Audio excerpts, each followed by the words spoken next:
So hello and welcome back to the Computer Lab. So in this short video I'm going to be doing a short overview of Cyberlink's PowerDirector. If you're not sure what PowerDirector is, it is a video editing piece of software that allows you to edit videos in a similar way that you would do in iMovie or Final Cut Pro or something like that. The PowerDirector is a powerful bit of kit. I'd say it's more powerful than iMovie, but you obviously need to know how to use the different functionalities that are built into the software. The key to unlock the software was supplied by Cyberlink for me to review this video editing suite. So I haven't paid for the key to unlock the software, but they're not paying me in any way. I'm not getting any kickbacks in any way from Cyberlink to produce the review. So all they've done is provide the key to unlock the software. And I suppose the final thing before we start, if I do get round to putting a link to the software in the description box below, then that will be an affiliate link, which basically means I'll get a small cut in the profit from the sale of the software. So with all that being said, let's get into the software so I can give you the overview of the functionalities that Cyberlink have built in to PowerDirector. Okay, so I'm going to start off on the top bar and sort of just quickly skim over the different things. So we're going to start off with the capture. And the first thing I noticed in the capture bit was, obviously there's some bits in there so you can capture off your webcam and your voice. You can do the voice narration and stuff like that. But the screen recorder was a separate sort of functionality in the software. So I emailed Cyberlink. Again, they sent me the key over to unlock this side of the software. But I was a bit disappointed you couldn't do the screen record in this build that I'm using. But that's not to say that the package you get will not have it built in. But if you're buying this software, just make sure that you can do screen recording if that's important to you. So yeah, I'm clicked on at the little microphone, and this is where you pick up how to record your voice. So if you're doing voiceovers and voice narrations, you can pick up which mics you have attached to your machine. So I've got that highlighted at the moment, and obviously saw the box appear there where you can pick the webcam or maybe the Blue Yeti, depending on what you're using.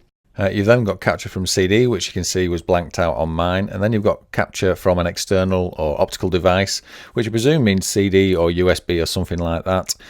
So you can capture from them and draw the information off them onto your machine. And the one that I'm hovering over is the capture from screen, which is if you're recording sort of gameplay or recording something on the screen that you're doing, you push on that one and that will select the screen for you. Again, this was an extra, so I needed the key, so you would have to buy that as an extra functionality, I presume, from Cyberlink, unless it was included in the package that you bought.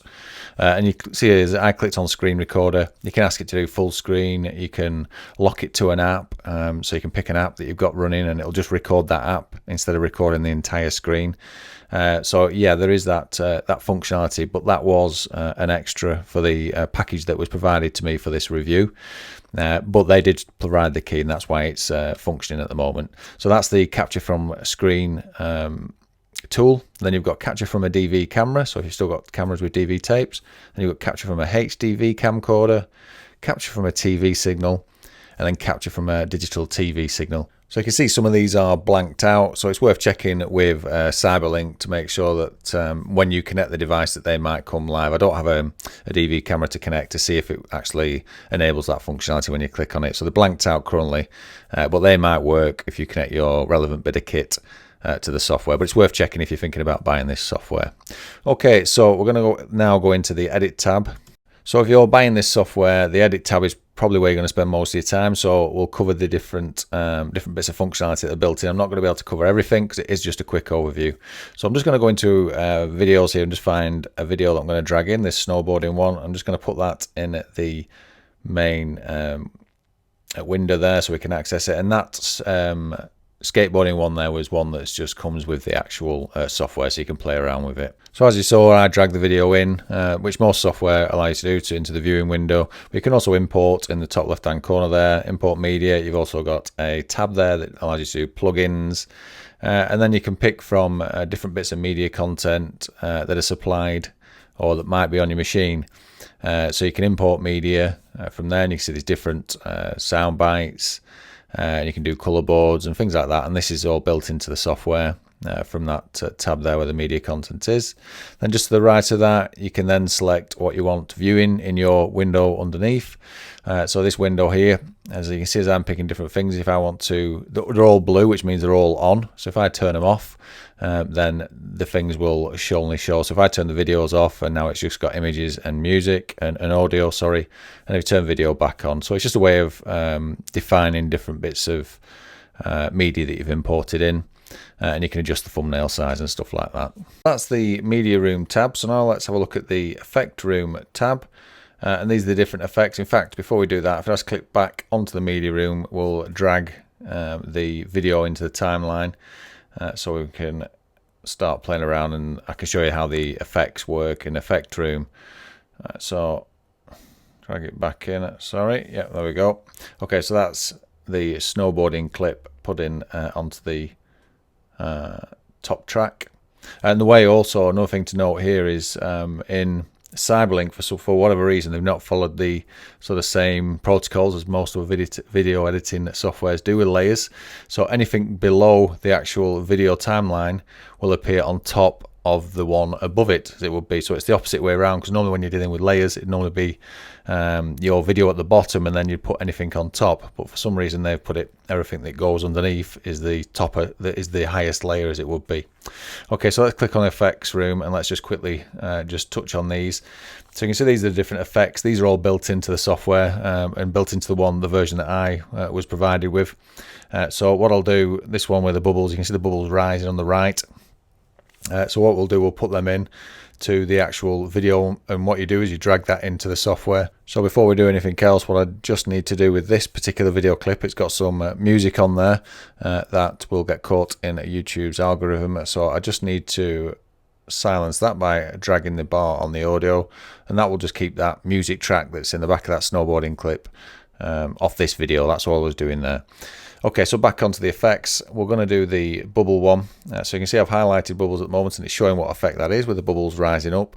And you can play around with these if you're playing about. You can drag them in and see what they do, but I'll just drag this bubble one. So I'm going to highlight it there, and then I'm just going to drag it onto my timeline. And when I drag it onto the timeline, you'll see what effect it gives.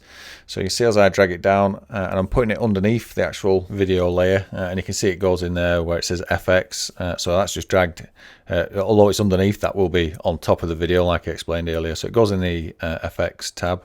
So I zoom back out and you should be able to see the effects, and I've just deleted it accidentally by the looks, so we'll just have to drag it back on to the video because it's not there. Let me just stop the video and drag the timeline back to the beginning. Drag it back in. I think it did that as I was just dragging it. So anyway, we're back on in the FX tab, and let's push play. And there you can see the effects there. You can see the sort of effects it gives. That one there is putting sort of video in each of the bubbles and then rising up.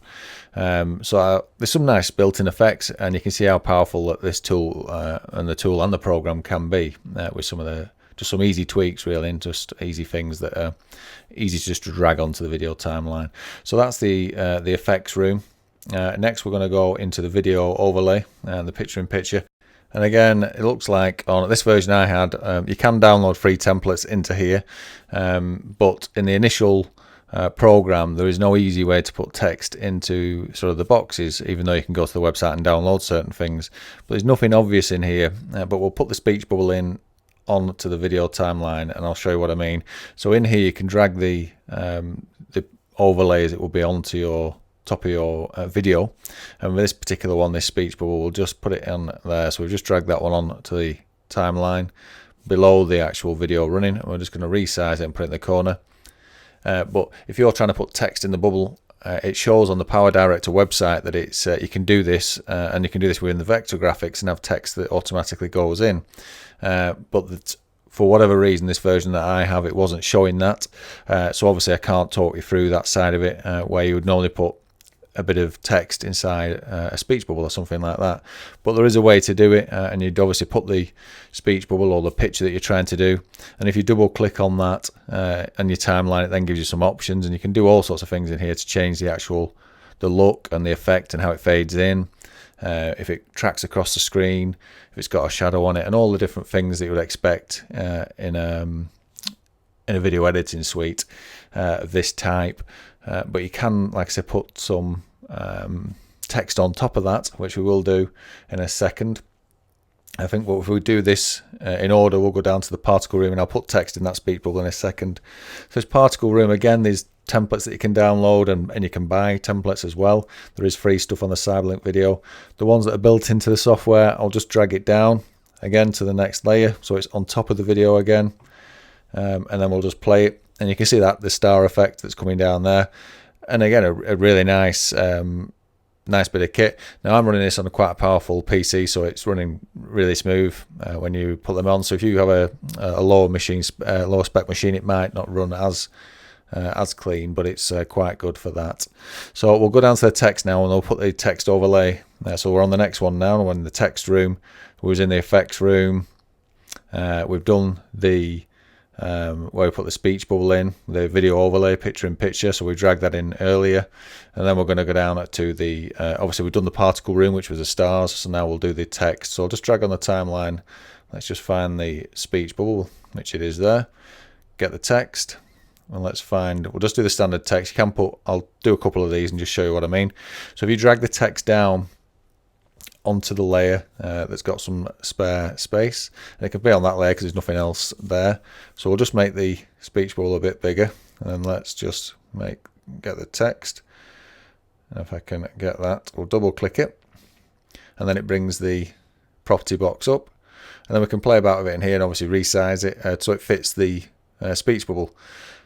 But this is a long-winded way around, really. For video editing, yes, it's great for certain things, but if you're trying to do a video quite quickly, you'd want that to be built in. And I know it shows it on the PowerDirector, like I said earlier. It shows it on their website that you can do it within vector shapes, but there was no easy way to do it in here. So anyway, put the bit of text over top of the bubble, and you can play around with them, and like I said, change the fade in, fade out, so it is okay. And we'll just do one last one, maybe drag that to the end clip. So these are preset ones that are built in, and you can see you've got title, add title here, and I just double clicked on the video, so that's why it went bigger. I'll double click on the actual text box, then it brings up the properties, and then we can play about in here, change the text, and you see where it says add title here, you can drag in another timeline here, so you can drag the different where it comes into the video and bits like that. But we'll double click on where it says add title, and let's just change that, and we'll just put a bit of text in here, and you'll be able to see there how it looks. So I'll just get it typed there, so we've got the end, and then we'll just put snowboarding in the top box, and then we'll go to the video and push play. And then you'll see this is the, like I said, the preset one, so you can see there how it puts it into there. So them ones are predefined, but the other shapes, for some reason, it wasn't showing me an option to edit vector shapes and have text automatically entered within a defined space. Okay, so let's touch on the next tab, which is transition room, and you can see these are the different transitions that are built in. You can pick them on the left where the text is in yellow. You can put the show them all on the view screen, on the preview screen, or you can pick certain ones that you want. So these transitions, these are when you transition from one video clip to another. So if I drag in the bit of video that they give us, and what you would normally do, you'd normally drag that transition in between the two video clips, so it either merges in or does a fancy video swipe as it goes from one video to the next. So if I drag it in and you hover it over both, that means it's covering both clips, and you can see the effect it's going to have. So I'll just zoom in so you can see, and you drag it in, you see the box goes yellow over both of the video clips, and that means it's going to merge from one clip to the other. You can have it on one side, so it basically does the actual flow from one side of the video to the other. But if you drag it to the middle, then it should give us the flow from one video to the next. So if I push play there, you can see how it gives that one was planes, aeroplanes, and you can have swipes and fade, all sorts of different things and different transitions to get from one video clip, and that's pretty standard across most video editing suites. Obviously the difference is here you can download templates, which to be fair you can do on quite a lot of video editing software. So that's the transitions tab covered. So the next one down is the audio mixing room.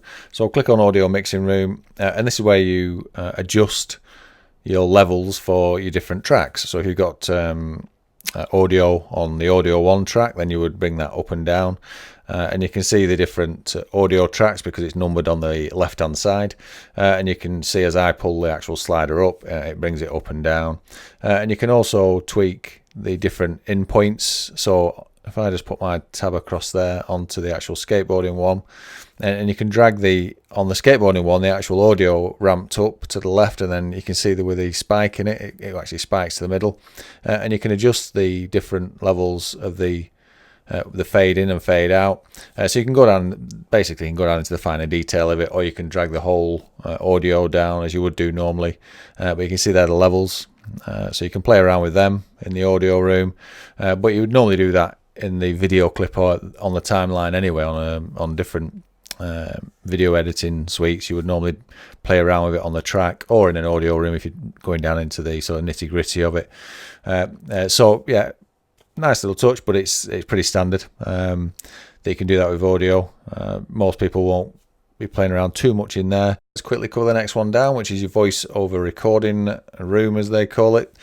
And this is where you quite obviously do your voiceovers. So in here you can pick your device, and when you pick your device, you're then presented with a secondary box. So if you've got a couple of microphones or a couple of devices that can record a voice, that's where you'll be able to select them.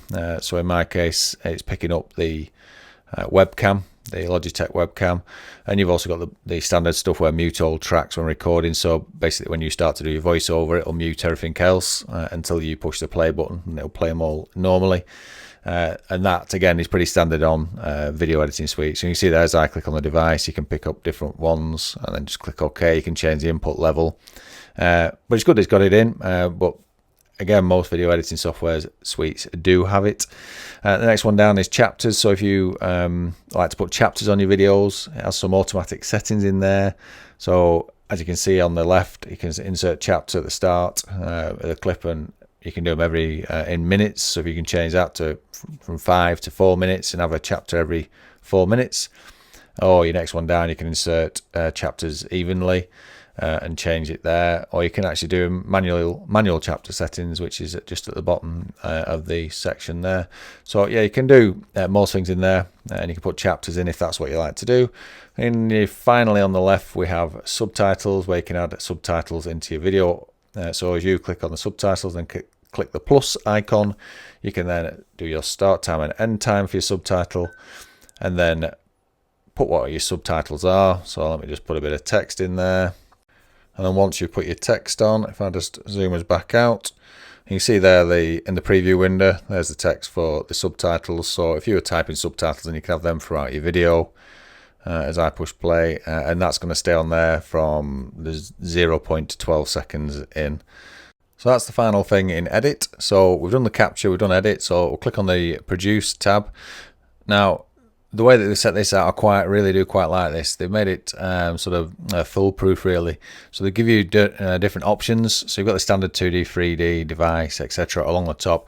But the big thing I think here is it gives you a small description. So if you pick your file extension type, be it MP4, MKV, it gives you a nice little description in the box and tells you how it's going to convert it if it's suitable. Then you can do your different resolutions. You can change in there dependent on what you've picked. So depending on your video, obviously if you've only recorded in say 2K and you're wanting to go to 4K, then that's not going to be advisable. But you can pick up your PAL or NTSC, different resolutions. There's some presets, but the other good thing is there is a profile analyzer at the top. When you click on that, and that analyzes your video, sees what quality it's recorded in, and then suggests if the settings you've got, or suggests settings that you should use to produce your final video at the end. So that's really good. Obviously there's no 3D in this particular video that I'm editing here, but if you've got a 3D video camera and you recorded it, you've got options to do it in there. And then you've got device, so you can actually convert your video for a particular device, and if that be for a tape or a HDV, and you can see the Sony, and this particular one I'm in Apple at the moment, so you can do it for iPad or the iPhone, pick up the different resolutions. You can pick the Sony, you can go for PlayStation 4 if you're ripping it for a Sony, or converting your video for a Sony product. and you've got Microsoft at the end. So there's some nice presets in there that are all built in. So once you've done your video and done it all how you want it, you can then convert it for a particular device.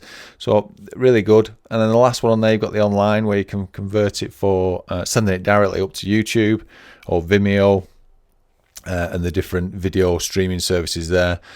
So that's another good thing. And obviously you've got your settings at the bottom that you can change and make it public and not private, which if it's entertainment, if they go into YouTube, for example, so you pick your different group, or your category that you want it to be in. So they've thought of the actual end, producing the actual video at the end. They've thought of that bit really well and give it some nice functionality. I didn't try signing into YouTube to see how it does the video and how quickly it uploads it, and I might get around to that in another video, but basically there is a functionality built into the software that allows you to send it directly up to there.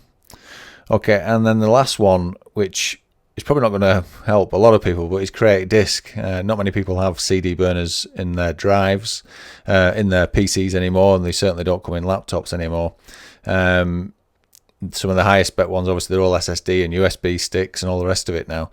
So you do have the functionality though to burn the disk. So if you're creating a video for maybe a family member who has a DVD player under the telly, or still has a DVD player in the PC, then at least you've got this added extra, which gives you the menus and stuff like that you can play around with, and create a disc that can be played in a DVD player.